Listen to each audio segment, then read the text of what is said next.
पक्षाचा भाऊ मला 200 रुपये अख्ख्या लोकांना निघावून कार्यक्रम केला पण ये मालता बाबू जवारी तू थांब काय नाही काय काय काय आपण केलं काय काम अरे आखे मला लोक बोल राहिले तुला भीक मागितलं मागितलं आम्हाला मला फोन येणार आहे आकलला पण मला ते केलं मला फोन येईल बाळासाहेब तुम्हाला फोन येईल का ना फोन का काय ती चहा नाही गेली परत का तिकीट घेऊन आली का अपंग अन्याय सांगून करण्यावर मला जर भाजपने आता केंद्र साहेबांना आलेले गणेश मोदी लिहिले जर मला ते आपल्या इकडे न्याय देणार नाही तर मी डायरेक्ट आत्महत्या करणार आहात मला जगायची आत्महत्या राहिली नाही एवढं काम जर करून जर अन्याय होत असेल काय होतं गेलं त्याच्यामध्ये होते मात्र तुम्ही सगळे आक्रमक होतात म्हणून मंत्री निघून गेले साहेब ते निघून नाही गेले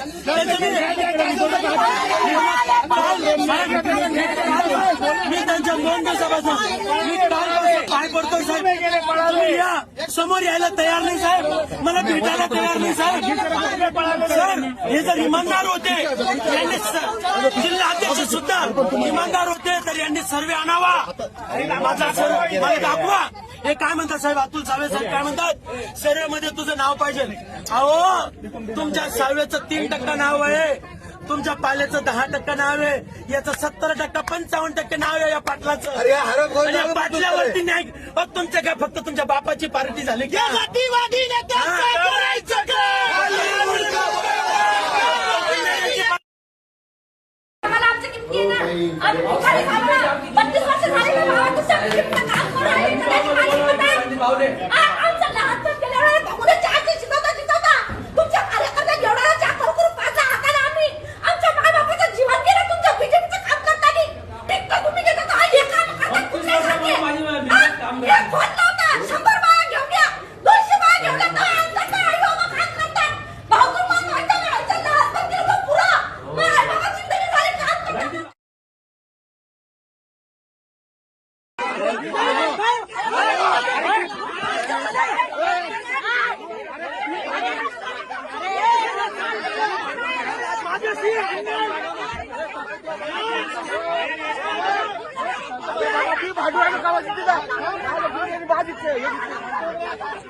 काय सांगू त्यांना मी जाऊन भारतीय जनता पार्टीच्या कार्यालयासमोर जाळून घेईन अक्षरशः जाळून घेईन मला वैताग आलेला लोक विचारते तो आम्ही कुटुंब सोडून का दुसऱ्याच्या पक्षात जावं जर आमच्यासारख्या निष्ठावंत कार्यकर्त्यांना प्रामाणिकपणाने काम करणाऱ्याला जर न्याय नाही मिळाला तर मी स्वतः 1 लिटर पेट्रोल घेऊन भारतीय जनता पार्टीच्या कार्यालयासमोर जाळून घेईन अक्षरशः जाळून घेईन मला वैताग आलेला लोक विचारते तो बायको विचारते लेकरं विचारतात शेजार पाजार विचारतात सगळे मित्र परिवार विचारते मग मी काय त्यांना सांगू काय सांगू त्यांना मी जाऊन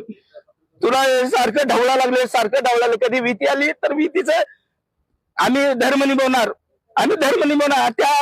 त्या कार्यकर्त्याला सुद्धा माहिती आहे भीतीमध्ये शिवसेना असणार भारतीय जनता पार्टी असणार शिवसेनेचं अक्षरशः आम्ही 3 वेळा नगरसेवक आणलेला आहे त्या नगरसेवकांना बी माहिती आहे आम्ही आणलेलं आहे हे दुःख आहे आम्हाला जर नाही नाकारलं तर अनेक लोक तुम्हाला सांगतील की झोपडपट्टी झाली आपल्या वॉर्डाची म्हणून आणि तुम्ही त्यांच्यात काय बघितलं असं आणि कोणतं हे पाहून तिकीट दिलं आमचा हा प्रश्न आहे काय डेव्हलपमेंट झालेली त्यांच्या काळात हे शांत बस ग बाई हळूहळू ही थोडं थोडं सगळ्यांना विनंती करतो मी त्यांना वेळ द्या थोडासा घर फिरलं नाही आज एक घर सोडलं नाही पाणी प्यात पाणी घे पाणी पे भरलेलं राहू द्या काम राहू द्यायचं भरलेलं आपण थोडंसं बाहेर थांबलं तर बरं होईल रिलॅक्स होते त्यांना काय होणार त्यांना आता काही झालं सिरियसनेस परत त्रास होईल प्लीज सगळ्यांना रिक्वेस्ट आहे हात जोडून रिक्वेस्ट आहे please sir please please please Shinde साहेब त्या दिवशी पार्लरच्या सभेत बोलले होते कार्यकर्त्याला मी बळ देईल कार्यकर्त्यांनी जास्तीत जास्त नगर परिषद इलेक्शनला उभे राहा त्या शब्दाला मी इलेक्शनचा फॉर्म भरला या इलेक्शन मध्ये एबी फॉर्म सकाळपासून आम्ही मागे बसले शिवसेनेचा पदाधिकारी आशुतोष डहाळे सकाळपासून एबी फॉर्म घेऊन पळून गेलेला आहे आम्हाला बघून तो रस्त्यात पळून अरुण मुंडेच्या ऑफिस मध्ये बसला त्याने एबी फॉर्म विकलेले आहेत खरे काम करणाऱ्या एखाद्या पदाधिकाऱ्याला अशा पद्धतीने दिशाभूल केलं जातं पक्षापर्यंत खरी माहिती जात नाही आम्ही खरे काम करणारे पदाधिकारी आम्हाला नगराध्यक्षाचा मला एबी फॉर्म दिला नाही आणि त्याला तो फॉर्म संगत मताने कुणाला तरी पैसे घेऊन विकलेला आहे त्या आशुतोष डहाळेवरती कारवाई झाली पाहिजे आणि शेवगावच्या जनतेला कळायला पाहिजे की शेवगावचं राजकारण इतक्या खालच्या पद्धतीचं आहे की शेवगावच्या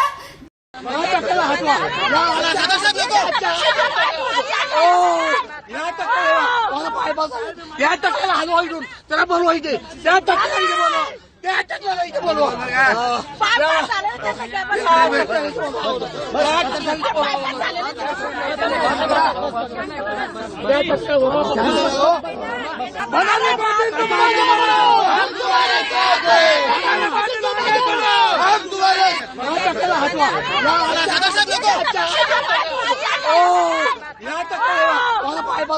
त्या टक्क्याला हलवा इथून त्याला बोलवा इथे त्या टक्क्याला इथे बोलवा त्या टक्क्याला इथे बोलवा